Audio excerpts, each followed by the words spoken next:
சொல்றதை கேட்டுக்கங்க. நாங்க ஒரு மதசார்பற்ற கூட்டணி ஒரு அணியில இருந்தோம். அந்த கூட்டணியில இருந்து வெளியில வந்துட்டோம். நீங்க ஒரு சேனல்ல இருந்து வெளியில வந்துட்டீங்கன்னா அந்த சேனலை பத்தி பேசுவீங்களா? பேச மாட்டியா? அப்படித்தான் இருப்பீங்க. அது மாதிரி நாங்க அந்த கூட்டணியில இருந்து வெளியில வந்துட்டோம். அதை பத்தி நாங்க பேச விரும்பல. நாங்க கேட்கறா எங்களுடைய நிலை என்ன, காங்கிரஸ் கட்சியுடைய நிலை என்ன? நாங்க தமிழ்நாட்டுக்கு துரோகம் செய்யக்கூடாது. தமிழ்நாட்டுக்கு இந்த டீலிமிட்டேஷன் துரோகம், தமிழ்நாட்டுக்கு எதிரான இது, தமிழ்நாட்டினுடைய துரோகம் செய்வதை யாரும் இதுல அனுமதிக்க கூடாதுங்கிறோம். அவர் சகோதரர் கேட்டாப்ல நீங்க போய் ஆதரவு கேட்க வேண்டியான்னு. நாங்க இந்த பில்லே கொண்டு வரலையே. பில்லை கொண்டு வந்தவங்க ஆதரவு கேட்டுக்கிட்டு இருக்காங்க. நிலை எடுக்க வேண்டியது அவங்களோட நிலை. நான் எதுக்குறமா இல்லையான்னு நீங்க கேட்க வேண்டிய கேள்வி என்னன்னா, டீலிமிட்டேஷனுக்கு யார் ஆதரவு தெரிவிக்கிறான்னு இருக்க எம்பிக்கள்லாம் 63 எம்பி நினைக்கிறேன் தமிழ்நாட்டில். மொத்தம் ராஜ்யசபாவை சேர்த்து 62 நினைக்கிறேன்.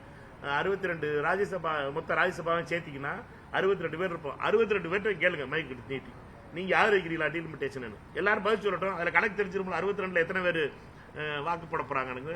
இதை செய்ய வேண்டியது உங்களுடைய கடமை. ஏன்னா தமிழ்நாட்டினுடைய ஏப்ரல் 17 நடைபெற்ற நாடாளுமன்றத்தில் 40க்கு 40 நாடாளுமன்ற உறுப்பினர்கள் புதுச்சேரி உட்பட எதிர்த்து வாக்களிச்சோம். அப்பதான் பட்டாசு வெடிச்சோம். பட்டாசு வெடிச்சது அன்னைக்கு சாயந்தரம் நைட்டு ஓட்டு போட்டு முடிச்ச உடனே அந்த என்னைக்கு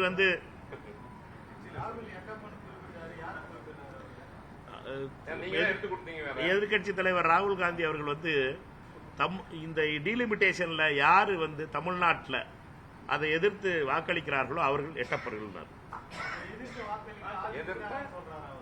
எதிர்த்து யார் வாக்களிக்கிறாங்களோ அவர்கள் எட்டப்பட்டார். எதிர்த்து யாரு வாக்களிச்சாலும் சரி, அவர் யாரையும் பேரெல்லாம் சொல்லல. யாரு டீலிமிட்டேஷனை எதிர்த்து வாக்களிக்க போறாங்களோ தமிழ்நாட்டில இருந்து, தமிழ்நாட்டுக்கு எதிரான பில் இந்த பில்லு, இதற்கு ஆதரிச்சு வாக்களிக்கிறார்களோ அவர்கள் எட்டப்பர்கள் தான். நாங்க நாடாளுமன்றம் சொல்ற கேளுங்க விளக்குது. அவர் சொல்ற ராகுல் காந்தி அவர்கள் சொல்ற எட்டப்பர் லிஸ்ட்ல யாரெல்லாம் இருக்காரு? முதல்ல அன்புமணி ராமதாஸ் இருக்காரு.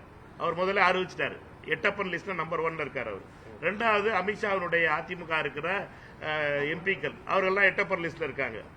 மூணாவது யார் இருக்கா? பாஜக. அது முதல்ல அந்த பில்லை கொண்டு வரது பாஜக தான். எம்பியும் கிடையாது, ஒன்றும் கிடையாது. இங்க தமிழ்நாட்டில் ஒன்றும் பிரச்சனை இல்லை.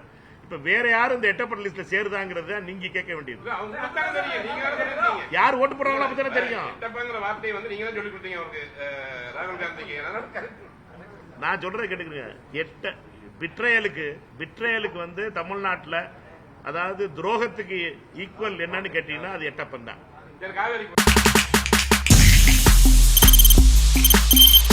தவிர்க்க முடியாத தம்ப்நெயில்ஸ், கலக்கலான கண்டென்ட்ஸ், சினிமாவும் சீரியஸ் பிரச்சனைகளும், பல வருடங்கள் இடைவெளிக்கு பிறகு இந்த படத்துல ஒரு கலகலப்பும் கைகலப்பும். போயிட்டே தான் இருக்காரே தவிர பிரேக்கே இல்லாமல் பிரேக்கிங் நியூஸ் சொல்லும் தந்தி டிவி ஆப். இன்ஸ்டா தலைமுறை வரை இறங்கி அடிக்கும் தந்தி டிவியின் டிஜிட்டல் எக்ஸ்க்ளூசிவ். அது தண்ணிக்குள்ள போகும்போது ஹேங் ஆயிடுச்சு. உங்களுக்கு விஜய் சார் எந்த அளவுக்கு ரொம்ப பிடிக்கும்? Of course, Malayalis are huge Vijay sir fans. ரெண்டு பேருமே ரொம்ப பிடிக்கும் எனக்கு. தந்தி டிவி ஆப்பை இலவசமா டவுன்லோட் செய்யுங்க. ஃபாலோ பண்ணுங்க, சப்ஸ்கிரைப் பண்ணுங்க, என்ஜாய் பண்ணுங்க.